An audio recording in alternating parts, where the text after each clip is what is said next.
Video we're going to talk about analysis of variance, and we're going to focus on the simplest form of an analysis of variance, which is the one-way analysis of variance. And that's also the analysis that you'll be looking at in the exercise. And really the point of this video is for you to understand basic concepts regarding analysis of variance and also how to write up results from an analysis of variance. So by the end of the video, you should understand exactly what happens in an analysis of variance and how the results are expressed in scientific writing.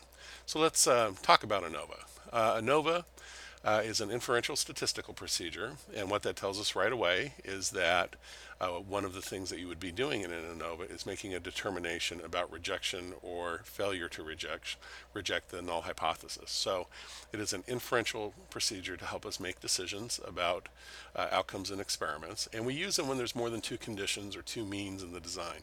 So you might have subjects assigned, for example, to 3 different groups, each group representing a different condition of the experiment. And so those conditions will yield means, and then we would compare the means across conditions. So you might compare the mean for condition A with the mean for condition B, the mean for condition B with the mean for condition C, and the mean for condition C for the mean with the mean for condition A. Well, when you're testing means like that and looking for differences, obviously if you used a t-test, you'd be running multiple t-tests. And as you know, we've talked about in class about how running multiple t-tests increases the experiment-wise error rate. In other words, the chance that you'll make a type 1 error. You run too many tests based on probability, eventually you'll come up with a significant result that has nothing to do with whether or not, for example, a treatment work, just has a lot to do with the fact that you ran a lot of tests. Okay, so analysis of variance doesn't really test the difference between the means, but compares calculations of variation and then makes a determination about whether we should conclude that one condition is different from another condition. So why run ANOVA rather than multiple t-tests? To control for the experiment-wise error rate. The more statistical tests we run, the greater the likelihood that we will encounter a type 1 error. And I'd like to tell you a little funny story about my brother John. Here's a picture of my family going back to 1976. This is a little bit of a segue right here into a discussion on probability, oddly enough. There's my brother John, my mother, my father, and me. Obviously, my brother was better looking than myself. But yeah, about 1976, we were visiting friends in Sacramento, California, to celebrate the bicentennial when this picture was taken. And we're still in touch with all these folks, which is, that's been a long time. But let me tell you the story about what happened with John. John and I were playing cards, and he had a deck in his hand, and he challenged me. He said, okay, can you predict the next card out of the deck? And, you know, boy, that seemed like kind of a tough one. So I just took a guess. I said, okay, I think a jack's coming. So he flipped the card over, and guess what? It was a jack. And so we both started laughing and thought it was pretty funny that I had predicted the jack, and we knew that that was unlikely to occur, but it's not impossible. And so he said, okay, you're so smart, predict the next card. And I just took a wild guess. Honestly, I didn't have any inkling as to what that card would be, so I said 4. So he flipped the next card over, and guess what? It was a 4.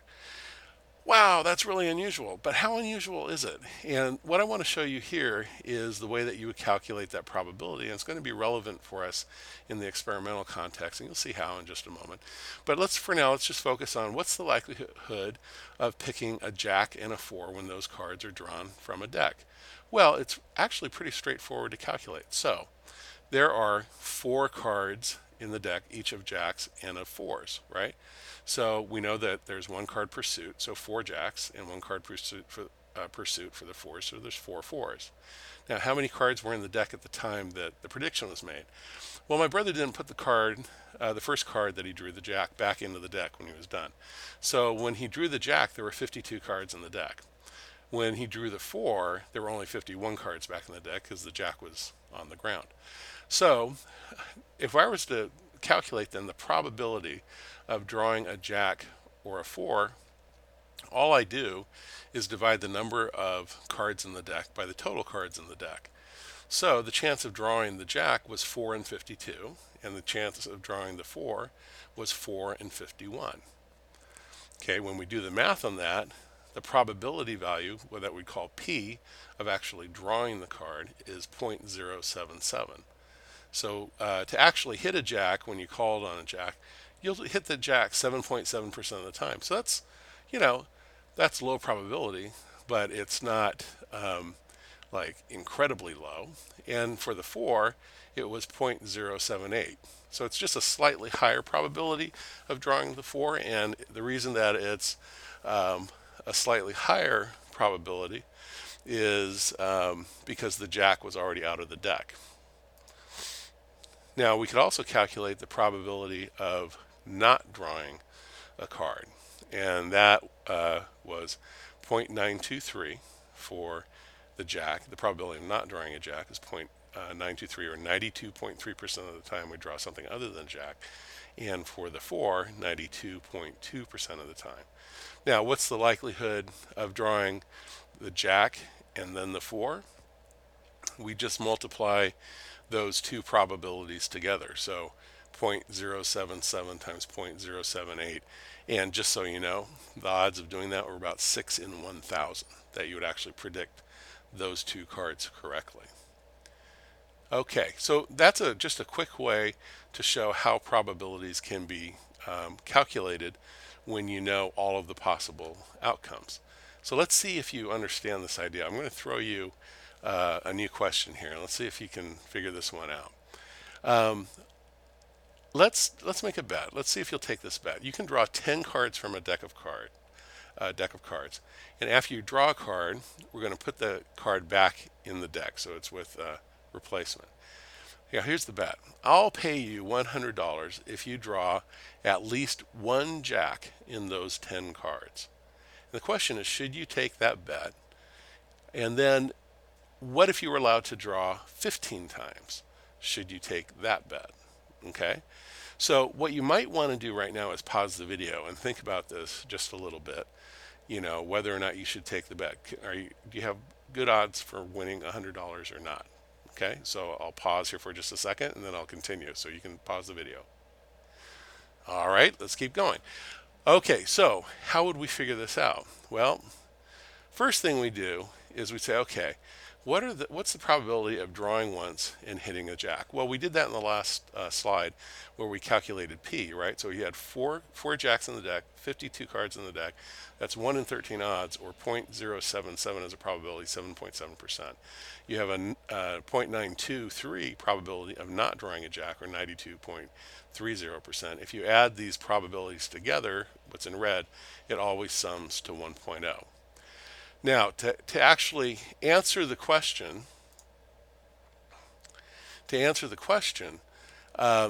what we want to know is what's the probability, essentially, of drawing 10 cards, none of which are a jack.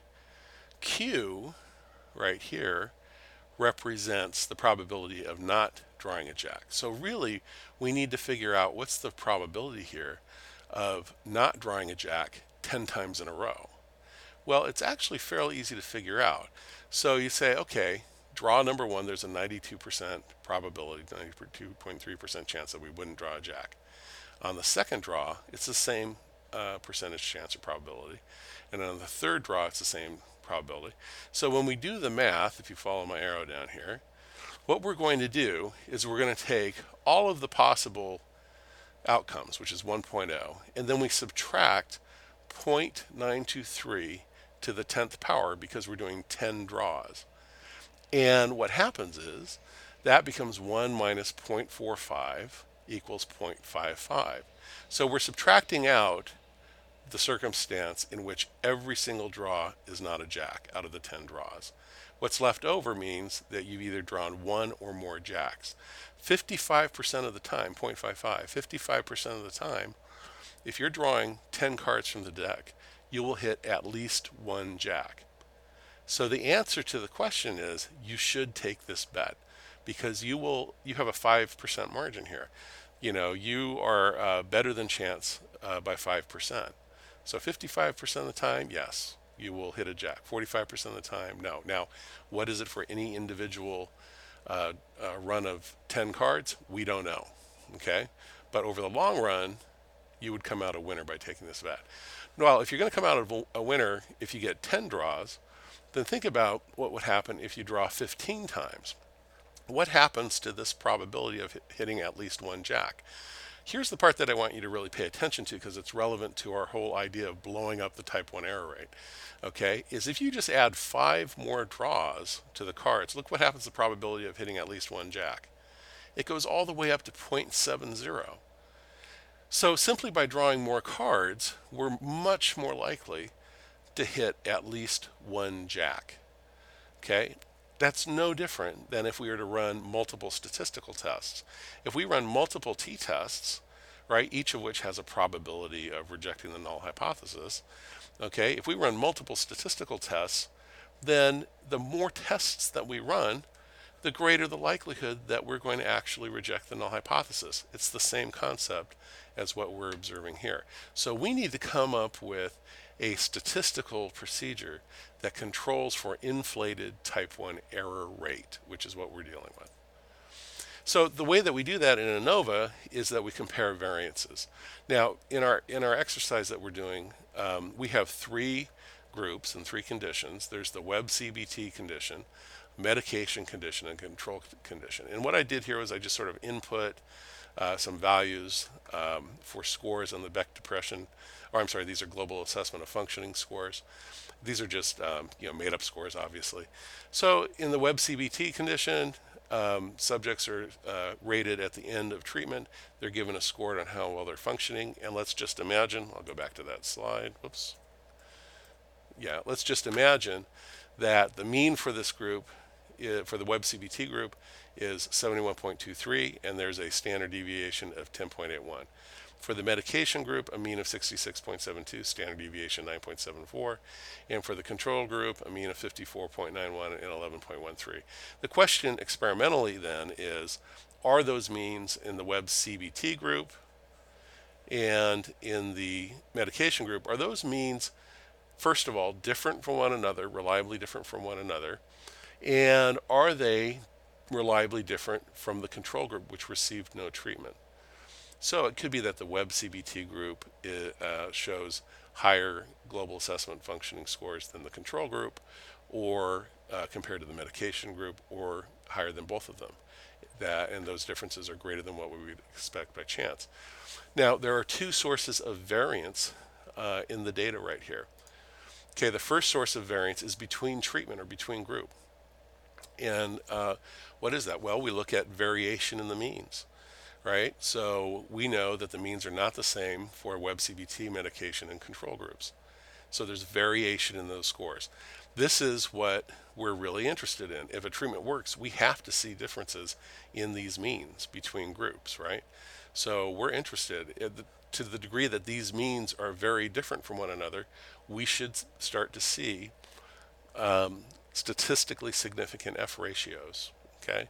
And I'll talk more about what an F ratio is in a moment, but it's basically, when an F ratio becomes significant, we reject the null hypothesis that the means for all the groups are in fact the same in the population. So that's the first source of variation. The second source of variation comes within group, right? So that within group or within treatment variance, right, represents the individual scores on the dependent measure, okay? Now, when you see variation within the web CBT group, for example, of scores, we know that that variation can't be due to the treatment. Why? Because everybody within the web CBT group got the same treatment. So any variation in scores here can't be due to that. Same with the medication group. Any variation in scores here within the medication group can't really be due to the medication because everybody got the same medication. And then within the control group, they didn't get anything, right? If they're on a waitlist control group, they're just waiting for treatment to occur. So variation in scores here can't be due to treatment either. So this is the within treatment variance. And what's going to happen in the F ratio is we're going to compare the between treatment variance to the within treatment variance. And if this is a whole lot larger than the within treatment variance, then we're going to eventually reject the null hypothesis. So we do that by creating an F ratio, and the F ratio is the ratio of between treatment variability, called the variance, to within treatment variability. Okay, so F equals between treatment variance and over within treatment variance. If you think about this, what's in the numerator, as the numerator gets much larger compared to the denominator, the F ratio gets bigger. As the F ratio gets bigger, at some point it will exceed the critical value required to reject the null hypothesis. So from the standpoint of demonstrating an experimental effect, we like to see big variances in the numerator and small variances in the denominator. So what does an F ratio of 1.0 mean? It means that the between treatment variance and the within treatment variance are equal. That's not good news for demonstration of a treatment effect, because essentially what it's saying is all the variability you see between these conditions can be fully accounted for by the variance going on within conditions. It's not particularly different. On the other hand, if you get an F ratio of 4.0, what that's beginning to show is that the between treatment variance, the means on the conditions, is much bigger than the average amount of variance we see within a treatment. That's beginning to get us closer to rejecting the null hypothesis. One last point, you may be wondering why an F here? Why is it called the F ratio? A little bit of stats trivia. It's because of Sir Ronald Fisher, who developed ANOVA. And interesting stories. It actually came out of agricultural policy in England and the development of statistical methods to show how different plots of seeds could be determined to be more prosperous than other plots and so forth, and how you can do that statistically. There's also a lot of work that was done in astronomy with initial statistics and so forth. But that's how you got the F. Sir Ronald Fisher, he gives us that legacy. So what does the F ratio tell us? The F ratio, if it's statistically significant, and we generally use the probability of 0.05 in most cases as the critical value. So if we obtain a result that is only likely to occur in 5% of cases, then or less, then we would reject the null hypothesis. All it tells us, and it's called an omnibus F ratio, all it tells us is that there is a statistically significant discrepancy that exists when examining at least one pair of means. Okay, so somewhere in there, we don't know which groups, but somewhere in there, something has occurred. There's a difference that we would not expect by chance or measurement error. We don't know which pair. So for example, in our example, is it Web CBT versus medication? Is it medication versus control? Is it control versus Web CBT? We don't know. So we run what are called post hoc tests. So when you actually do this assignment, I'm going to be showing you how to run a post hoc test, and specifically the Bonferroni post hoc test. There are a bunch of different ones. And what the post hoc test does is it detects where the statistically significant difference is. Okay, so it will tell you which of these comparisons yielded the statistically significant F ratio. Okay, once you do the analysis, then you have to write it up, and there is a specific APA format for writing up ANOVA results. And it's actually very efficient, tells you a lot of information. Basically, you start with F to signify the statistic that you are reporting, and then you report degrees of freedom between and degrees of freedom within. Basically, what these numbers do is give the reader some idea as to the number of conditions and the number of subjects in the experiment. To calculate degrees of freedom between, you're simply looking at the number of conditions minus 1. So in this case, we have 3 conditions. We subtract 1 from it, so it would be a 2 in our report. And then you look for degrees of freedom within, you're looking at the number of subjects minus the number of conditions. So we have in the data that we might be looking at, there are 150 subjects. We would subtract the 3 different conditions, and so we end up with 147 degrees of freedom. Why do we use degrees of freedom? That's a long story, and we're not going to go into that. But the point is, when you look at degrees of freedom in the reporting of the results here, you're getting some idea as to the number of conditions and the number of subjects within the study. You then report the F ratio right here, which is your statistical result. The p-value, the likelihood that you would get this result by chance or measurement error. The lower the value of the p, the more likely it is that you're going to reject the null hypothesis. And then effect size. So this is the format for reporting the result. So imagine you're reading a study and there are 3 conditions, 150 participants, and the F ratio came out to 5.26. The likelihood of that occurring by chance or measurement error is 0.001. In other words, roughly 1 in 1,000. And an effect size, usually it's eta squared that's used for ANOVA, of 0.30. The way you would report that is F2 equals 5.26. P is 0.001, eta squared is 0.30. Notice the italics on the reporting of the statistics. But this complicated series of numbers and symbols actually can be decomposed and present to the reader a lot of information about what happened in the experiment. Actually communicates a bit of the design of the experiment, right? Because it tells you the number of conditions, -1, and then the number of subjects as well. Easy to compute the actual number of subjects once you see the 147 here. When you write it up, it would look something like this. The omnibus F-test was statistically significant and indicated an effect for at least one of the treatments. F2 147 5.26, probability 0.001, eta squared. Eta, by the way, is ETA. Eta squared 0.30. Post hoc analyses found that both the Web-CBT treatment and the SSRI medication regimen evidenced BDI2 scores at the end of the treatment that were significantly lower than BDI2 scores in the control group. And that's your paragraph, and then you're done. So you just reported everything you need to report in the analysis of variance in one short, concise paragraph. And again, the message in this exercise is you don't have to write a lot to report t-tests and ANOVA. In fact, if you can present all of your findings concisely, that's a good thing. So final notes on ANOVA. Again, parametric assumptions for ANOVA are exactly the same as what we saw for t-tests. Data have to be independent. You don't want contamination of your data across the groups. Scores in one group or condition cannot be dependent on scores in another group or condition. That really gets into some design elements of the experiment. Homogeneity of variance is also something that you'll check before interpreting ANOVA results. And so when we run ANOVA, there will be a part of the printout will say homogeneity of variance and a test of those assumptions. Again, a non-significant result is what we're looking for. We don't want to see significantly different shapes in the distribution of the data. That being said, ANOVA is pretty robust to violations of the homogeneity of variance parametric assumption.